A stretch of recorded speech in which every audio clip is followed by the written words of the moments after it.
Hello, everybody. Welcome to our Insight webinar, Competitive Intelligence for Large Construction Projects. My name is Roland Kaili. I am the Director of the Institute for Competitive Intelligence, and today it's my privilege to host this session. Our presenter of the day, that's Louise Mitchel. Louise, are you there? Yes, good afternoon, Rainer. Okay, thank you very much. It's always good to hear some live sound, so I know some good connection to you in South Africa. Wow, so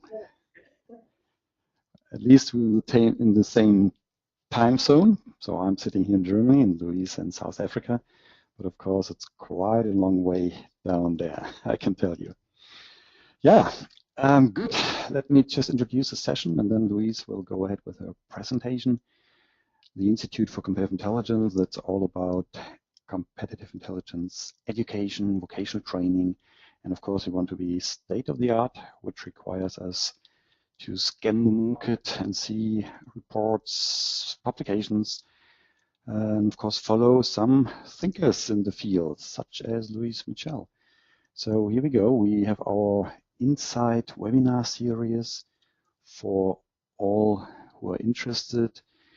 We have an archived version of these webinars on our website. Just check that out. There's a complimentary archive for you. And of course, we're always keen to get into discussion, into debate with publishers, thinkers, and those forward-looking guys in our discipline. So very proud today to have somebody like Louise Mitchel with us. It's not possible for you guys listening in to really talk to her, but we can at least chat with her. So there's a little chat function on your GoToMeeting window. Whenever you feel like it, please type in questions that I will read out loud after Louise Mitchel's presentation. And then, of course, Louise can take on all these comments, questions, and hopefully she will be able to answer your questions. Okay, Louise, I think it's now all yours. Please go ahead with your presentation. Thank and of course, you, please. And of course, I forgot, of course, please introduce yourself. Sorry, I was a bit quick on that, but you the one, of course, to open the floor with that. Thank you. Thank you. Thanks very much, and thanks for this opportunity. It is so great to know that I'm speaking to the rest of the world. In April, I was at the ICI conference in Germany, and then I spoke to an audience whom I could see, and today I'm speaking to people I cannot see, but hopefully also from all over the world. So welcome and thank you. So yes, I'm based in Johannesburg in South Africa. I have my own consultancy, Baobab Intelligence, since October last year, so just over a year now. Before then, I worked at Eskom's Business Intelligence Unit, and Eskom is South Africa's electricity utility. And while I was there, we provided a service, a competitive intelligence service to the procurement and supply chain, as well as the mega power station projects that are being built. And this was hugely interesting, really, really interesting work. And I think it's quite a niche kind of competitive intelligence area. I even see that companies here in South Africa who provide training to supply chain people don't include this as part of competitive intelligence as part of their training, and it really is so important in the supply chain. So yes, let me then start and share with you what I am going to share with you today, what we're going to discuss. Just need to get the slide to move on. Right. So first of all, I'll share with you the challenges that face mega capital projects, and then how is intelligence used by the project teams. Also, I'll share a bit with you about the mega power station projects in South Africa that are currently being built, and compare them a little bit with mega capital projects in other parts of the world, just to put it into context. And then what I'd like to discuss in more detail then is the competitive intelligence in the project lifecycle and how it fits in there, and particularly CI for the capital project execution, which comes later on in the project lifecycle. And then I'll share with you a few analytical techniques that we used and that were quite useful, and also some CI products that we produced. So, in my view, mega capital projects are the CI analyst's ultimate playground. So why do I say this? All the CI skills are required, and some more skills, which I'll talk about a bit later on. These projects are executed over a long time period. So during this time, suppliers change or go under. New suppliers enter the market. Markets and industries change. Project teams change.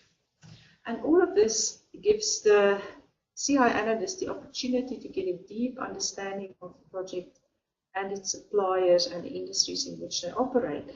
And to me, this really signifies actionable intelligence, because you really are providing intelligence to the project teams on which they can and have to act. And this all takes place in a very fast-paced environment. As you probably know, that project timelines are always tight.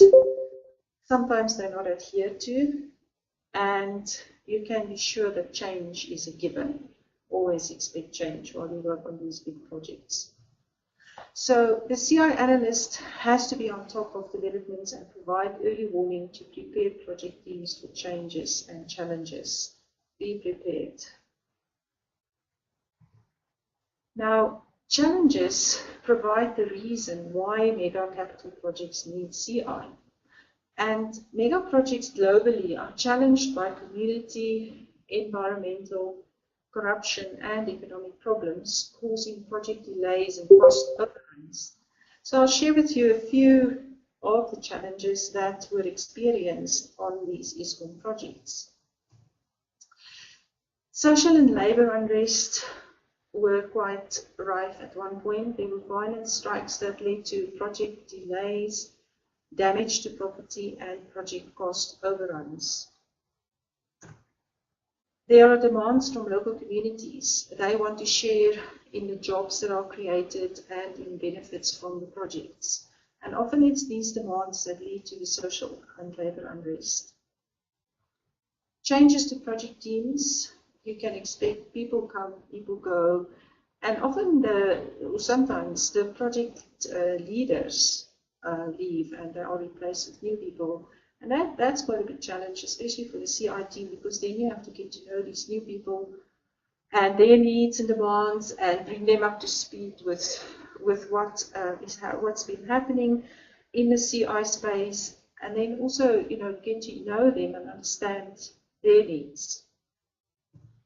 Then during the time when these projects were built, well, they're still being built, the South African Competition Commission investigations into collusion in the local construction industry during the construction of FIFA World Cup stadia and other infrastructure up to 2010 took place, and subsequently the companies were found guilty and fined in 2013. So they were found guilty of collusion, and this really created a huge opportunity for providing competitive intelligence and also, providing a view of how these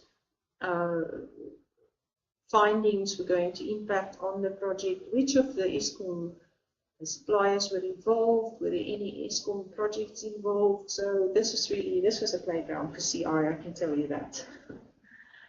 And then allegations of corruption and government intervention in awarding of large contracts. These things happen and they're reported on in the press, and often it leads to reputational damage. So it needs to be managed. The project teams need to be made aware of it. And then distressed subcontractors. This really is a big issue on these major projects, the capital projects, because they often end up in financial distress, these subcontractors, and then it causes major problems for the main contractor and for the project. But I'll say a little bit more about this later on.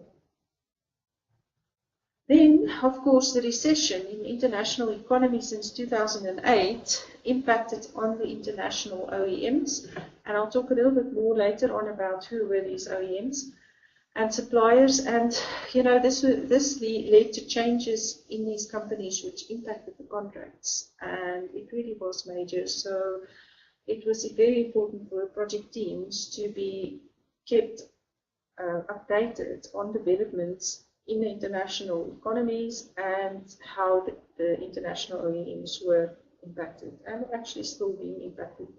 This led to a lot of changes in these companies, these international OEMs, and I'll say a bit more about that as well later on. So how is the intelligence used by the project teams? Well, first of all, it provides early warning. It enables the project teams to mitigate risk. So the early warning can come from financial distress of the major suppliers or subcontractors. It can come from reputational governance issues. It can come from, as I said earlier, from international OEMs who restructure as a result of international problems, financial problems, or there's many major reasons why these projects or the companies get impacted, and then how it impacts on the project team. So it really enables them to mitigate risk if they know what's happening and also, more importantly, what's coming.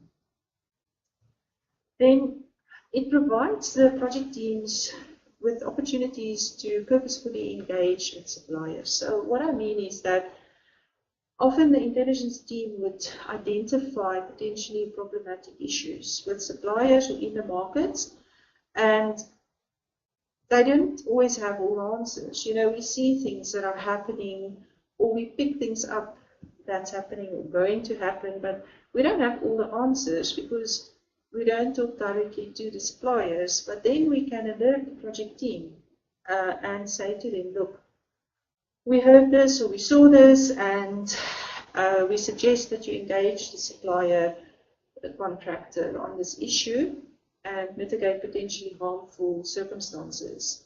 So, and the project teams often, well, usually, they really appreciated this, and what this also led to this was then the suppliers know that the project teams know. So why I say this is that, it happens that the suppliers try and pull the wool over the eyes of the project teams. And I believe it's not only happening at Eskom, it happens everywhere. Because contractors want to make money, they have problems, and they try and hide them. But if they know that the project teams know things happen and that they're going to be talked to about it, then they, I believe they would be less prone to actually try and pull the wool over the project teams. That is what I saw, what happened. Now, sometimes the project teams need guidance on how to act on certain pieces of intelligence. So, on the other hand, sometimes the project teams would present to the intelligence team would present to the project teams and say, look, here's some intelligence on this, and this is happening, this is how it could impact the project. And then they would say, but why are you telling us this? And then we have the opportunity to explain to them, because of the project team's broader view of what's happening with suppliers and in the markets.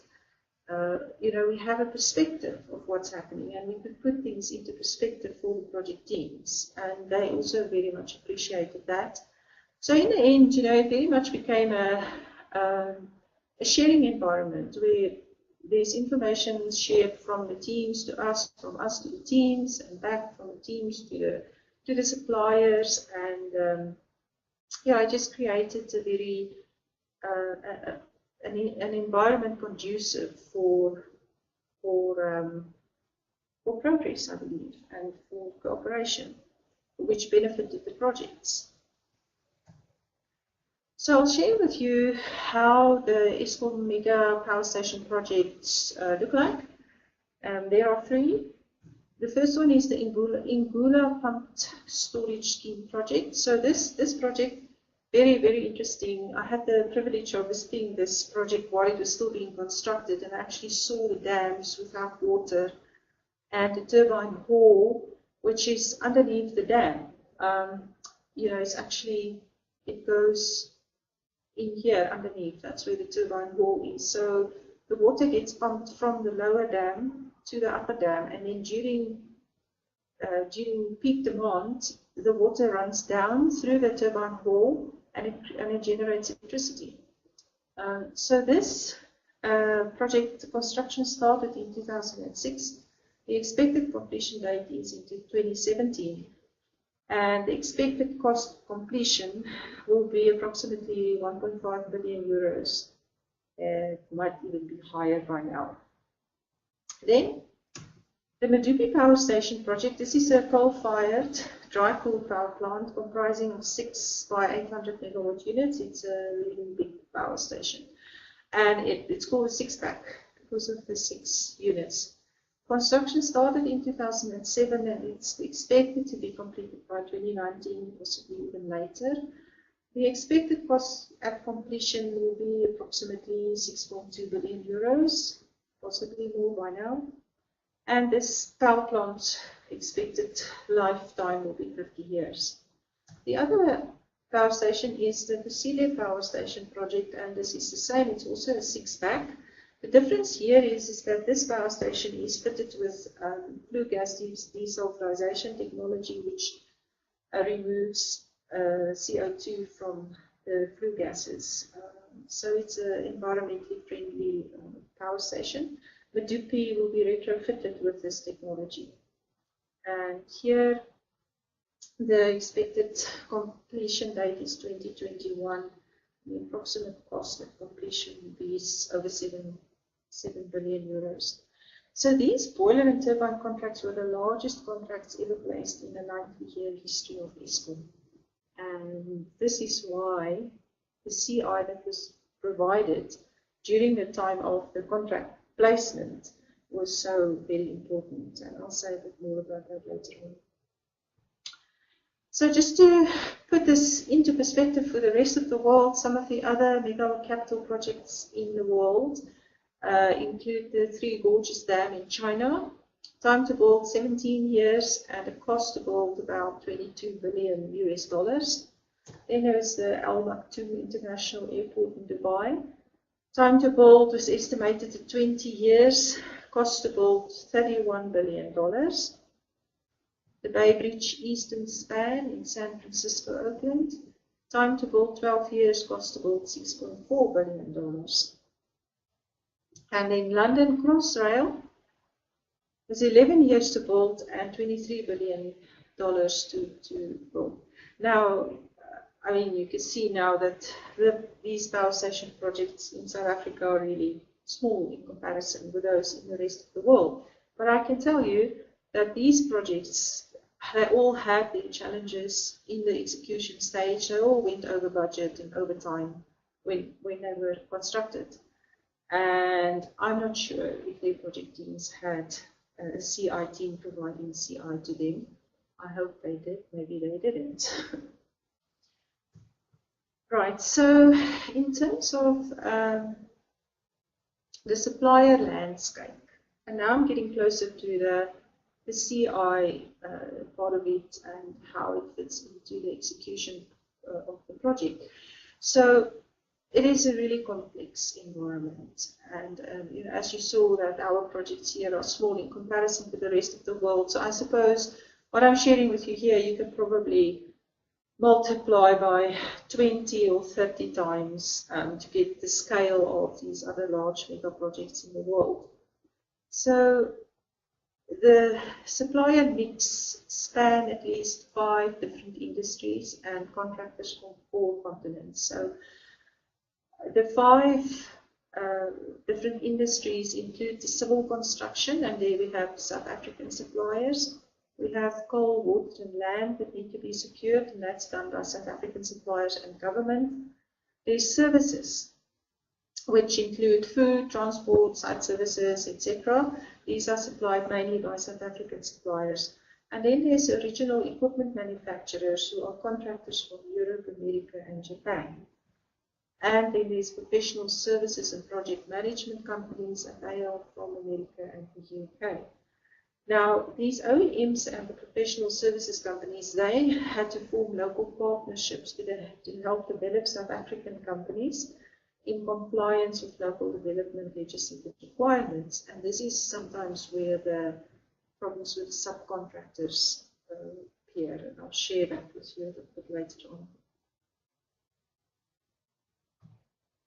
So at any given time, there could be hundreds of contractors on site. I mean, literally hundreds. Sometimes when I went to these sites, it looked like a small town, with all the buses standing there and trucks and cars and lorries just moving around, people moving around. It was a buzz. So it's a really busy place. So now in terms of the CI in the project lifecycle, so the project lifecycle starts with the project development. And here you also need CI, because during the project development phase, you have your feasibility studies that are done before the company decides to actually start with a project. And this is common to not only the Eskom power station projects, but it's the life cycle of a project in most other industries like mining as well. We have multi-billion-dollar projects. So this is where the company do feasibility studies, whether they decide whether there's going to be finance for the project. And in this phase, CI is also very important in terms of market intelligence, suppliers that are available, and also the general economic conditions. Then once the project was approved and finance is available, the procurement stage starts, and this is then where CI is just as important, because now the company has to place the tenders, and when potential contractors tender, they have to be scrutinized, and also the procurement teams need to understand who are the players in the market and what are the factors that impact on them. So all of this is CI. Then once the contracts for equipment and services have been placed by the procurement department, the contracts are handed over to the project execution teams, who then manage the contracts and the suppliers or contractors. And this is then the project execution phase. Now, this is what I'm talking about today, is this phase where the contractors are on site and are working with the project teams to build the project, to build the power station. And that's the CI that I'm talking about today. And then once the project is built, it becomes an asset, and it goes over to asset management.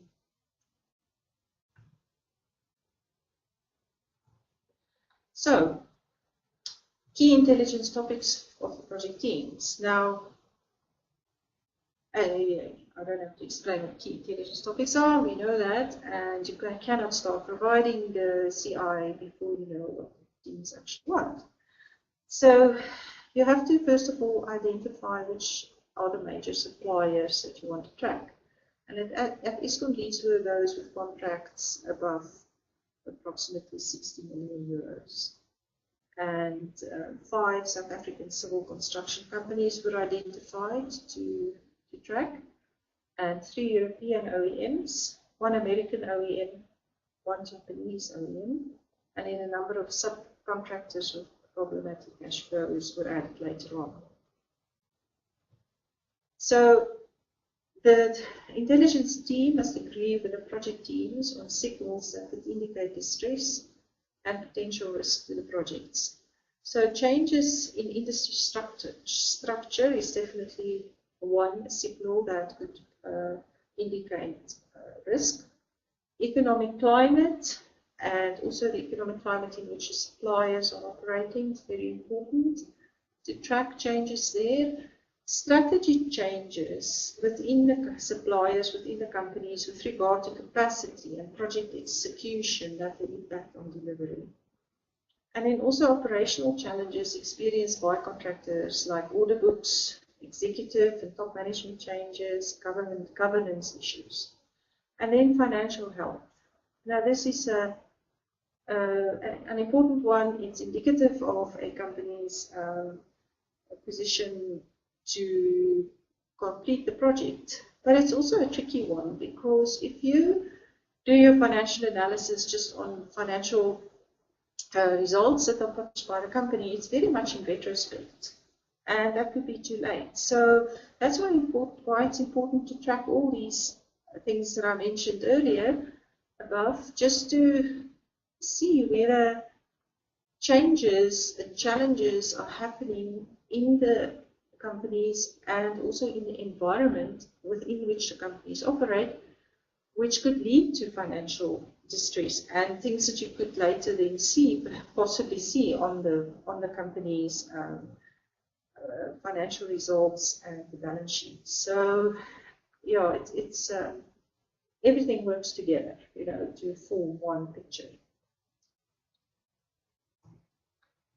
So be prepared to adjust your kits several times over the lifetime of the project due to the changing environment in which projects are executed over so many years. Believe me, they change all the time, often. They will definitely not stay as you start off with. So in terms of intelligence products for these teams, for the project teams, annual industry analyses are important. For example, the ones we did was for the South African civil construction industry, for global coal boilers, steam turbines, power plant automation industry. These are just examples of a few that we did. Now, obviously you do an annual analysis, but during the year you would track changes, and if there's important changes and things that happen, you would inform the teams. Monthly presentations on distress signals to the management committee of each project team. Here you focus mainly on financial distress of major suppliers and their subcontractors. And also, very important was the supplier's exposure to Eskom. So if you had a supplier who were overexposed to Eskom, that is a major concern, because if that supplier goes under, then it will definitely impact on the project. So you don't want to be in a situation where a supplier gets over reliant on income from your company.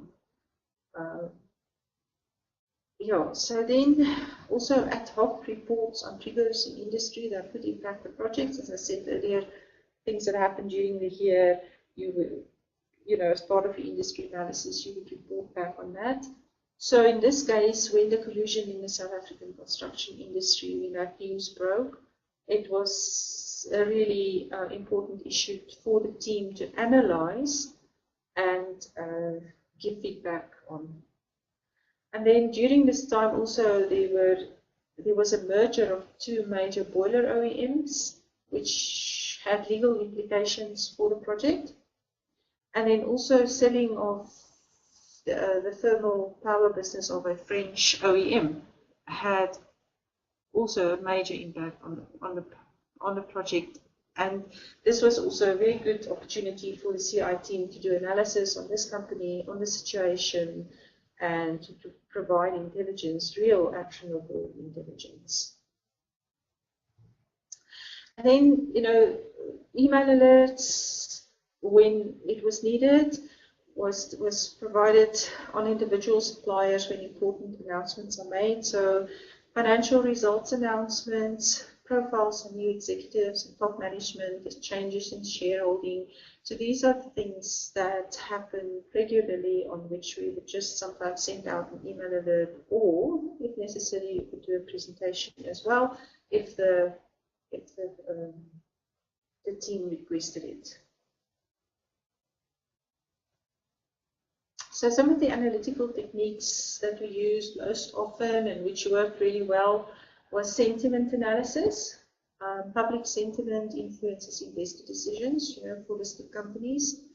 Impacts on company balance sheets, and also potential impact on project delivery. For these, sentiment analysis was quite useful. And then relationship analysis. In this environment where you have so many suppliers working, with multiple players from the same industry, a relationship analysis is usually very helpful to assist with sense making. And it indicates nodes among players which could identify possible conflicts of interest. And then your event and timeline analysis. This assists with identifying patterns that could be applicable to the current situation. And it could suggest a progression, and it's also a good sense-making tool. Then your ACH, good old ACH, works very well in this environment with so many suppliers. It provides a snapshot of the current situation, as well as forward-looking views, and it assists with planning. So particularly with the construction companies in South Africa with the collusion, it was really useful there to apply some ACH and analyze the current situation and make some forward-looking projections and how it could impact the project. So yeah, Rainer, then I'm ready to answer any questions if there are. Yes, thank you very much, Louise. This was very interesting. I think we all somehow shock and awe if you see the big capital investments and, of course, project durations. So I'm glad that you didn't mention the German capital airport, the new one, the Berlin one, which will move finish, I guess. We started 5 years ago. We have cost overruns forever. Nobody's even daring to predict a launch, i.e. when it will come to operation. So thank you for not mentioning that. That was kind to mention that. More sort of what's going on in there. So maybe they'll have no CI on site, I guess. I bet they don't. But yes, folks, send in your requests, your questions to Louise. She's, of course, willing to answer everything. I'd like to start with one of mine, which is, of course, now turning around. Did you or your company, Eskom, in these days, ever try to acquire energy project in other African states, as in you knew the infrastructure, you know how it's done, you know all these suppliers? It should be pretty easy, I guess, from outside-in perspective, to really find some, well, projects for you. Sorry, I'm not sure what you mean, to acquire projects. Yes, so if you go for other African countries and you wanted to sort of acquire projects from them for your company, wouldn't you have a good insight into the business already, into some of their suppliers, local business, how business is done, and all the specifics of African sort of energy industries? Yeah. Not for these particular projects, no, I'm not aware that was considered. Because I just thought when you were explaining how many sort of insights you developed over the years, this would have been good for sales, I guess, on its own. Yeah, true, that is true. Yeah. Look, in Eskom there is a different department that works with Africa. In fact, they even have their own BI unit, and so, but for the projects, it was not a specific input to the project. Okay.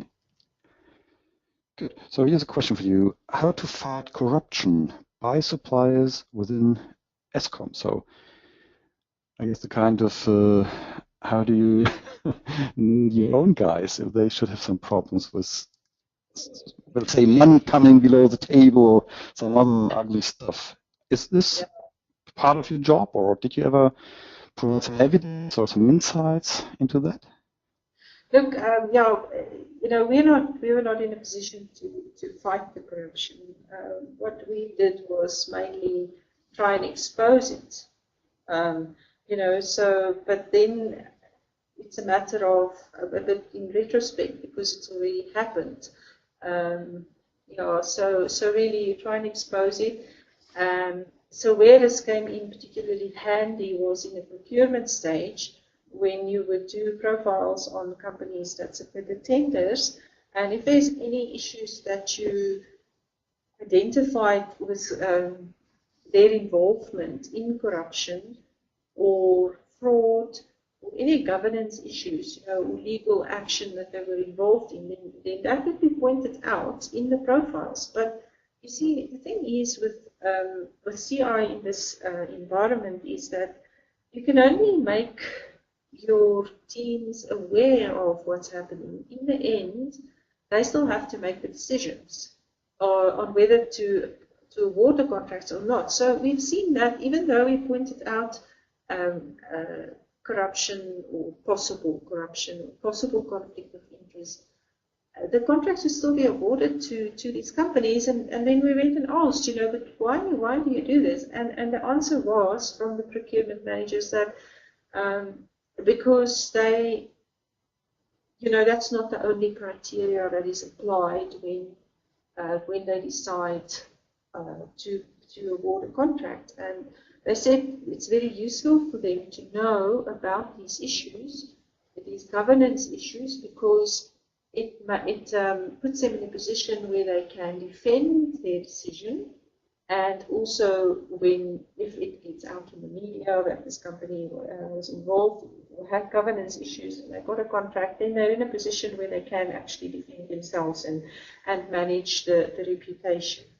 So in that way, we make aware of things, of governance issues, but we don't make the decisions and the actual decisions, but it forewarns the teams of issues that may come. Okay. But we're not really in a position to stop the corruption, unfortunately. Well, I think this was the point, sort of you're the one to point fingers, and I guess simply the fact that you've been there must have been the kind of protection already, so people don't try to Well, that's the bribe thing. or. As I said during the presentation, it's a matter of the suppliers know that you know. Okay, so another question for you. Which kind of patterns do you consider in order to apply to the current situation? How do you do it? Sorry, what kind of? Patterns. Patterns. Oh, right. So patterns in terms. No, patterns as in schemes, schedules, not in patents. Patterns. Yeah. So patterns in terms of things that keep on occurring and happening. Yes, I think that's a question. Sorry, can't really elaborate on that. Yeah. So which kind of patterns do you consider in order to apply to the current situation? How do you do it? So patterns, yeah. So in terms of, that's where the timeline analysis came in very handy, because that helps you to identify recurring patterns of things that happen in a company or in an industry. So, yeah, you would look at how often do mergers and acquisitions take place?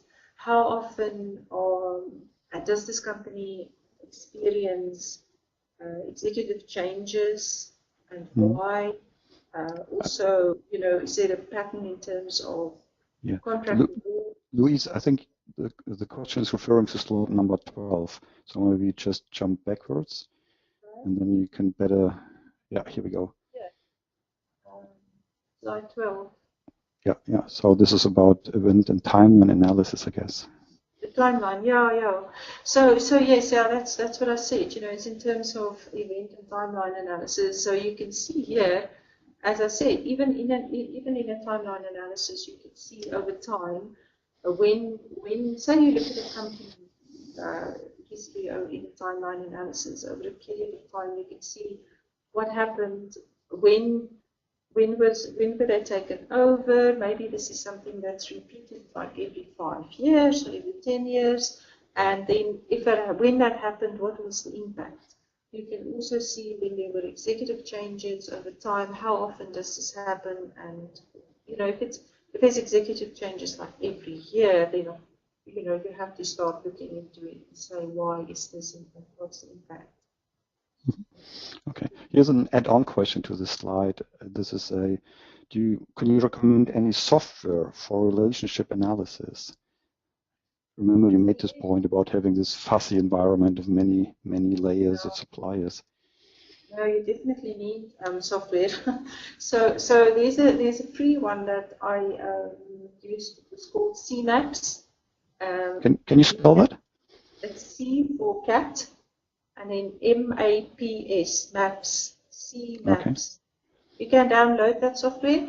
It doesn't create automatic relationships. Unfortunately, you have to build them by hand, with your own data. But you can create a picture of what the relationships look like. But there's there's so many software out there nowadays who do relationship analysis. I can think of one. I don't know if I may name companies here. Will it be advertising or? No, sure. You can name suppliers. Oh, come on. There's one in American product called Sentinel. They're quite nice software that will create relationships. There's IBM has got a product. I think it's called I2, if I remember correctly.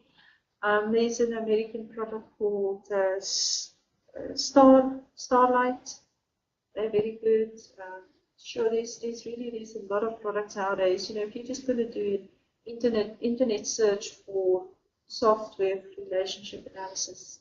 I think that's part of the problem. There's so many software packages outside, so it's always good to hear some feedback from a practitioner who used them. Yeah. So it's very helpful. Yeah, if you can't afford to buy one of them, then try the CMaps. As I say, you have to build the thing yourself, but in the end, it gives you a picture, that you can share with your clients. Sure. Okay. Then the next question is, who pays for cost overruns in this project arena? And does your team provide evidence or proof for these penalties?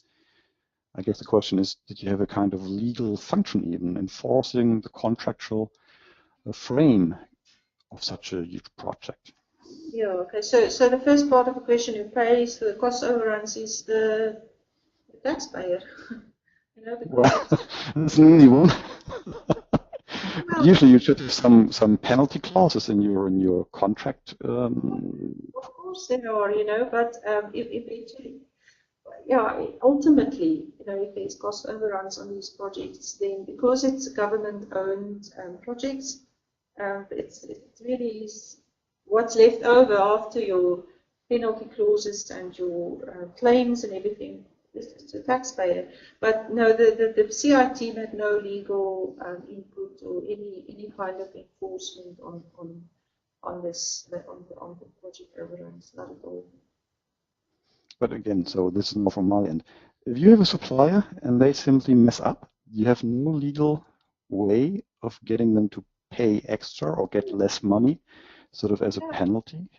No, absolutely. There are penalties, and it's not, once there's a contract in place, there's all kinds of clauses and things that are put in place to protect you as the employer, or as the owner of the project.